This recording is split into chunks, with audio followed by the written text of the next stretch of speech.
눈물의 입학. 이태준. 뚜 하는 뱃고동 소리는 귀남이 잠귀에도 울렸으니 주인 아주머니 귀에 그냥 지나칠 리가 없었습니다. 잠이 들지 않고 썩어졌니? 배가 들어오는데 그냥 자빠졌으니. 기어이 찢어지는 듯한 주인 아주머니의 꾸지람이 내렸습니다. 귀남이는 두말 없이 부시시 털고 일어났습니다. 서울서 온 밤차에 손님이 들어서 두 벌 저녁을 해 치르고 나니 새로 2시에야 눈을 붙였는데 아직 동도 트기 전 4시도 못 되어 이번에는 듣기만 하여도 귀남이에게는 소름이 끼치는 뱃고동 소리가 울려왔습니다. 이곳은 원산이요. 귀남이가 있는 집은 객주하는 집이라 아침 저녁 할 것 없이 차가 지나갈 때마다 귀남이는 손님을 끌러 나가야 하고 손님을 데려오면 주인 아주머니와 같이 밥솥에 불을 떼야 하고 상을 차리고 그 상을 나르고 그 설거지를 다 해 치르고 그리고 또 정거장 그리고 또 설거지가 끝이 없었습니다. 그러나 정거장 손님뿐이라면 일정한 시간이 있어 잘 때에 잠만은 마음 놓고 잘 수가 있을 것이나 부산이나 청진 같은 데서 밤낮을 가리지 않고 때없이 들어오는 뱃마중 다니는 것이 제일 귀남이를 괴롭게 하였습니다. 귀남이는 선잠 깨인 눈을 부비며 청진여관이라고 쓴 주인집 초롱에 불을 켜들고 새벽바람이 뺨을 에이는 듯한 부연 밤길 위에 혼자 나섰습니다. 귀남이는 밤빼맞이가 처음이 아니었지만 이날은 별나게 서러운 생각이 치받쳤습니다. 집집마다 덧문을 걸어 닫고 달게 잠자는 새벽길에 저만 혼자 언 땅을 밟으며 타박타박 걸어가는 것이 울고 싶도록 성나고 안타까운 일이었습니다. 그는 부두에 점점 가까워오는 뱃고동 소리가 다시 한번 울려올 때 얼음 깔린 길 위에 걸음을 빨리 하면서도 자기의 고생스런 신세를 잊어버릴 수가 없었습니다.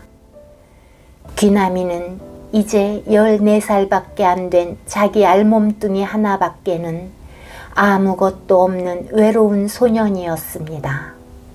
삼촌 집에 있으면서 소학교는 졸업하였으나 더 공부할 길이 막혀 고학이라도 해보려는 결심으로 도회지를 찾아 나온 것이 어찌어찌하여 원산까지 오게 되었고 서울까지 가는 차비만 생기면 원산도 떠나려 하였으나 차비는커녕 하루 세끼 이 손님 저 손님이 남긴 찬밥 덩어리 주워 먹는 것만으로도 이처럼 밤낮 없이 거친 일에 매여 있는 것이었습니다. 귀남이는 2 손님을 맞았습니다.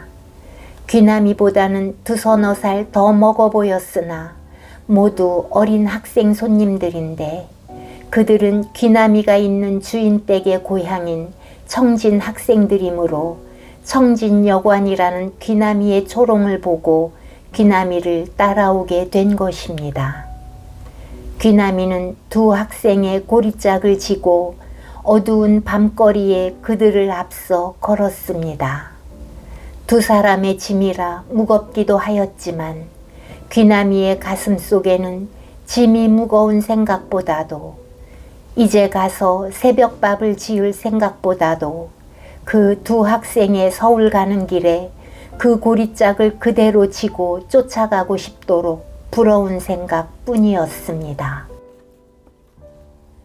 벌써 3월 초순인데 남들은 모두 상급 학교로 가는데 나는 또 1년을 이렇게 보내야 하나? 하고 귀남이의 눈에서 따라오는 학생들 모르게 눈물이 방울방울 떨어졌습니다. 그 이튿날입니다. 귀남이는 서울 가고 싶은 생각이 부쩍 더 났습니다. 귀남이를 종처럼 들볶아 먹던 주인집 아들 을룡이까지 고향 학생들과 같이 동행하여 서울 간다는 말을 듣고 귀남이는 더 일이 손에 잡히지 않았습니다. 걸핏하면 돌멩이나 부직갱이나 잡히는 대로 때리고 핥히던 을룡이가 없어지는 것이 시원한 생각도 없지는 않았으나 그보다도 자기를 지금도 그처럼 구박하는 을룡이가 서울로 공부 간다는 것은 장차 자기 같은 사람을 지금보다도 더 몇 배 구박할 준비로 가는 것 같았습니다. 그래서 귀남이는 생각다 못해 을룡이 아버지에게 사정하여 서울까지 가는 차표만이라도 하나 사달라고 애원해 보았습니다. 그랬더니 10달이나 넘게 밤잠도 재우지 않고 소나 말처럼 부려먹는 주인이건만 니까지 자식이 공부가 무슨 공부냐? 일하기 싫거든 냉큼 나가! 하고 귀남이 등떨미를 내밀었습니다. 그뿐이겠습니까? 어디서 엿들었는지 을룡이가 뛰어들어오며 옛다! 서울 가는 차표다! 하며 귀남이의 뺨을 올려붙였습니다. 귀남이는 아픈 뺨을 만지며 정신없이 을룡이를 쳐다보았습니다. 을룡이는 쳐다보면 어쩔 테냐? 하고 귀남이 얼굴에다 침을 뱉었습니다. 귀남이는 그래도 침을 씻고 돌아서려는데 을룡이는 다시 니까짓게 서울 공부를 가? 하고 이번에는 발길로 피해가는 귀남이 허리를 찼습니다. 여기서는 마음 착한 귀남이도 더 참을 수가 없었습니다. 그만 귀남이가 나는 듯이 달려들더니 을룡이는 캑 소리를 지르고 나가 떨어졌습니다. 을룡이가 뒷간에 앉아서 뒤지 가져오너라 하면 뒤지를 들고 갔고 입에 물고 섰거라 하면 개처럼 입에 물고서 오던 귀남이도 이제는 더 참을 수가 없었던 것입니다. 귀남이는 나가 떨어진 을룡이에게 다시 덮치려 하였으나 을룡 아버지의 쇠갈쿠리 같은 손이 귀남이의 등살을 낚고 채웠습니다. 뒤로 물구나무를 서며 나가 둥그러지는 귀남이에게는 을룡이와 을룡 아버지의 무지한 매가 사정없이 내려 덮었습니다.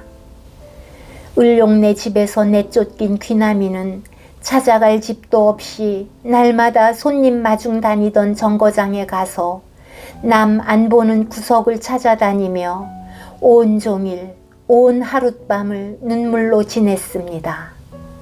귀남이는 후회하였습니다. 자기가 너무 편안스럽게 차만 타고 서울 가려던 것을 후회하였습니다. 그리고 결심하였습니다. 원산서 서울까지 걸어서 갈 것을 결심하였습니다. 멀리 눈 덮인 설봉산을 바라보며 손을 내둘렀습니다. 갈마를 지나고 안변벌을 지나 눈에 파묻혀 길이 없는 산방 골짜기 같은 데서는 몇 번이나 산비탈에 내려 구르다가도 나무 밑둥을 부여안고 일어서고 하면서 철록길 노다리를 건너다가 철록꾼들에게 뺨도 맞고 찻길에 떨어진 도시락 그릇에 말라붙은 밥알도 떼어 먹으며 하루 이틀 걸은 것이 원산을 떠난 지 10하루 만에야 서울 동소문 밖 삼선평 벌판에 다다랐습니다. 귀남이는 멀리 석양에 그늘진 동소문 산성을 바라보게 될 때 자기도 모르게 언 입을 열어 고함을 질렀습니다. 서울이다. 나의 싸움터 서울이다. 자, 서울이다 하고 그 후 20여일이 지나 어느 토요일 오후였습니다. 서울서 유명한 고등보통학교에는 그 넓은 앞마당에 어른아이 할 것 없이 수천 명의 군중이 모여들었습니다. 그리고 혹은 즐거워 공중공중 뛰는 아이들도 있고 혹은 구석구석에 원통하여 눈물을 짜고 우는 아이들도 있었으니 이날은 그 학교 입학시험의 방이 나붙는 날입니다. 그런데 원산서 온 청진여관 주인집 아들 을룡이도 이 학교에 입학시험을 치렀습니다. 그러나 을룡이는 공중공중 뛰노는 아이들 틈에 쌓이지 못하고 구석구석에 울고 섰는 아이들과 한패가 되고 말았습니다. 을룡이뿐만 아니라 귀남이도 이 학교에 입학시험을 치렀고 이날 방을 보러 왔다가 그만 구석을 찾아가 흐느껴 울고 말았습니다. 그것은 귀남이가 을룡이와 같이 떨어졌기 때문에 그런 것은 아니었습니다. 자기 이름이 차비도 없이 원산서 서울까지 10하루 동안이나 발이 얼어 주저앉고 허기가 져 쓰러지며 걸어온 천하디 천한 자기 이름이 수천 명이 치러서 단 200명이 뽑히는 속에서도 제일 첫째로 나붙은 것이 너무도 남의 일처럼 감격하여 그때까지 참아온 모든 서름이 한꺼번에 터져나왔기 때문입니다. 귀남이는 눈물을 주먹으로 씻으며 놀래는 사람처럼 그 자리를 일어섰습니다. 그것은 신문 배달하러 갈 시간이 되었기 때문에. 귀남이가 학교 교문을 나와서 눈아래 질비한 서울을 내려다보며 뚜벅뚜벅 내딛는 발걸음은 마치 서울 덩어리를 혼자 짓밟고 나가는 것처럼 장엄스러웠습니다.